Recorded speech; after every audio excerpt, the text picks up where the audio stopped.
Իշխանություն, որը թաքցնում է սեփական հանրությունից, քաղաքացիներից սեփական անվտանգության խնդիրները, ներխուժումները ադրբեջանական, ամրացումները Հայաստանի տարածքում, այդ իշխանությունը խաղաղության հետ կապ չունի։ Սա պատերազմի իշխանություն է, նեգատիվ ինքնության իշխանություն է, մեր երկիրը պատերազմի տանող ամենակարճ ճանապարհով, որովհետև տեսեք, թուլացնում են մեր դիմադրողականությունը։ Սա ինչ էր, ես որ ցուցադրեցի ամբողջը, ոչ այլ ինչ է, քան մեր դիմադրողականության քայքայում, էրոզիա, որ հիմա նրանք մեր ինքնիշխանությունը ենթարկում են պարզապես էրոզիայի։ Նման իշխանության եւ դրա համար էլ նրանք կախված են ադրբեջանական կամքից, բարեհաճությունից,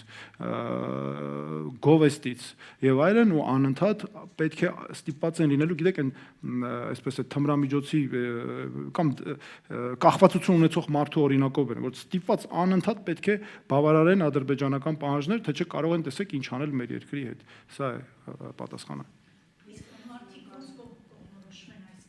Մենք պետք է դրա համար բոլորս ներկայացնենք, դրա այդ նպատակին է ուղղված նաև այս ասուլիսը, որովհետեւ մեր հանրությունը հարց բարձրացնի, բոլորով հարց բարձրացնենք։ Դուք այդ ինչ իրավունք ունեք, որ մեզանից բոլորից մեր ամենասուրբ հարցերը, մեր անվտանգության մարտահրավերը, որ անվտանգությունը ամենակարևորն է, որ թաքցնում եք մեզանից, մեր բոլորից, մեր երեխաների հաշվին, եկել եք ձեր քաղաքական դիվիդենդներն եք, գնացել եք քարոզով եք ձեր կուսակցությունում զբաղվում։ Ինչ կապ ունի սա անվտանգության հետ եւ խաղաղության հետ։ Մեր խնդիրն է ցույց տալ դա։ Պետք է նաեւ այո, բոլորով միասին դա անպայման ներկայացնենք մեր հանրությանը։ Բաժանորդագրվեք Արմատ մեդիայի ալիքներին YouTube-ում, Facebook-ում, Instagram-ում եւ Telegram-ում։